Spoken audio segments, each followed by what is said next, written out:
Hello, this is Robert Hitt.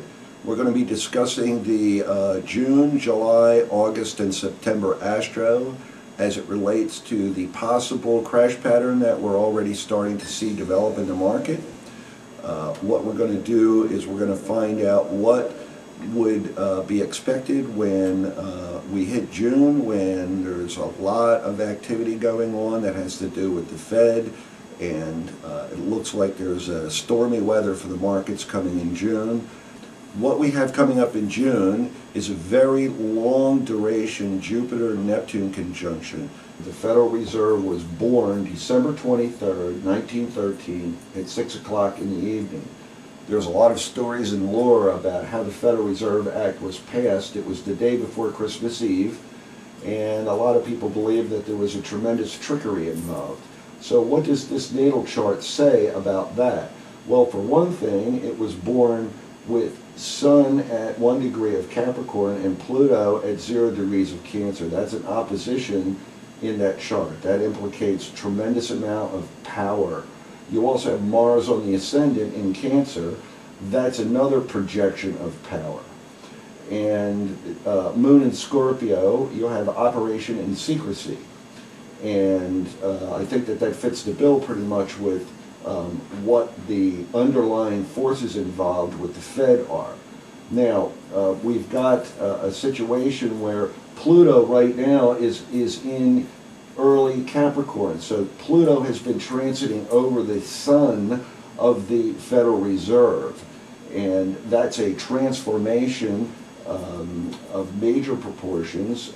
Pluto, when he comes to visit, basically is giving you a brush with death, or actual death, or death and rebirth, and that sort of theme. And so this has been ongoing now for about a year with the Fed. What I believe is happening here is this is all coming to a climax here in June and July and beyond, and I think that there's a possibility that the Fed will go bankrupt and leave everyone holding Federal Reserve notes, holding something that's basically going to be worthless. And we need to examine that possibility and how that might relate to the crash potential in not just equity, but a lot of different markets are looking like they're going to go into a high volatility spike, crash, all kinds of crazy stuff. The Jupiter-Neptune conjunction that's up in the sky right now is very prone towards creating bubbles and then having those bubbles burst. So what we may be looking at here is the bursting of the mother of all bubbles, because the Jupiter-Neptune conjunction we have is going to stay within a 1 degree orb from May 15, 2009, all the way into July. And then once we get into July, then we've got an eclipse that is going to come into play. And eclipses are well known for creating emotional atmospheres where crashes play out. All right, now we're going to start off with early June, when I believe that the problem really starts to get thick. You're going to see Pluto located in early Capricorn. That's hitting the Fed. You've got Mercury, which is the thinking processes and the news, in a square to Jupiter and Neptune. This creates sort of a blindness or an unawareness of danger. The Jupiter-Neptune conjunction, as I described, is a very expansive, very belief-oriented, bubble-making type of aspect. And Mercury will be in stress to that in early June. And if we go forward, we're going to see that the moon comes around, and there is a new moon on June 22nd. That new moon is going to be in opposition to Pluto. That's opposed to Pluto. That stretches right across the Fed's most vulnerable and also most powerful spot in its birth chart. So I do expect trouble at the end of June.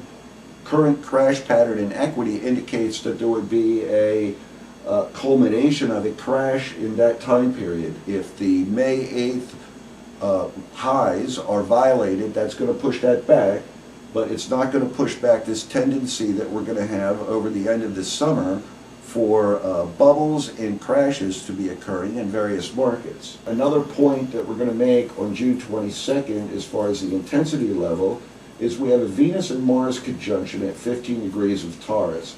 That so happens to be in an exact opposition to the Fed's moon in Scorpio. Now, that is a high annoyance factor that is going to be affecting the Fed, and I would say that there will be some secrets revealed about the Fed. Now, Ron Paul right now is trying to get a law passed to audit the Fed, and that may have something to do with this. June 22nd, which should be the beginning of a serious market problem, we're going to move on to the next really major inflection point, which is the full moon that is going to be occurring on July 6th, July 7th, and what this is actually a lunar eclipse. There's going to be a solar eclipse in July on the 22nd, and solar eclipses tend to be when markets react very violently. And this is particularly true on the new moon. This is particularly true when you have a full moon or a lunar eclipse on either side of the solar eclipse. In this case, we've got two lunar eclipses, one before the solar eclipse, one after. So we've got two very high amplitude emotional events before and after the July 22nd solar eclipse. The solar eclipse on June 21st, it's very late at night, 10:30 at night. This eclipse is occurring at 29 degrees of Cancer.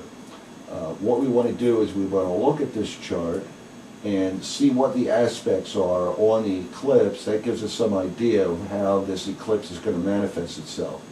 First thing that jumps out at me is Venus and Saturn are squared. That is an indication that the market should be down at that point.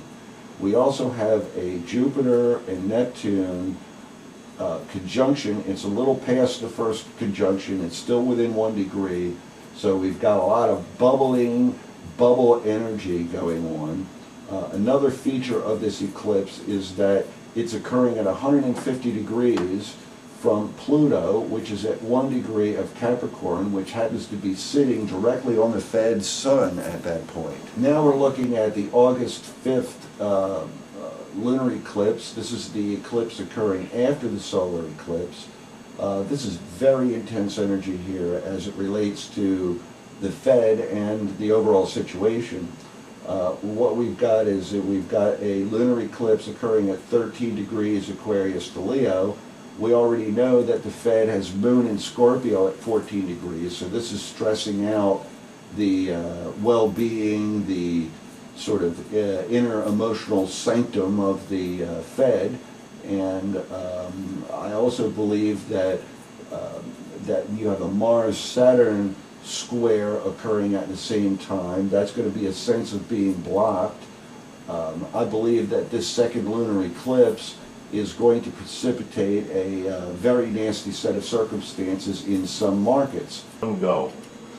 So what we're discussing here is the possibility that there's a problem with the Fed, there's a problem with the acceptance of our money, and that's going to lead to a lot of gyrations in the market.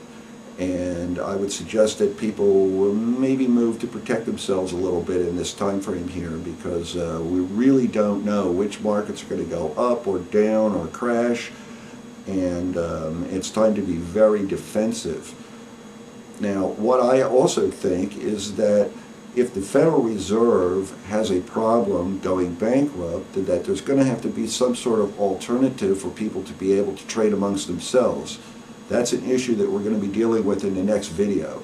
So stay tuned for that. Thanks. Have a great day.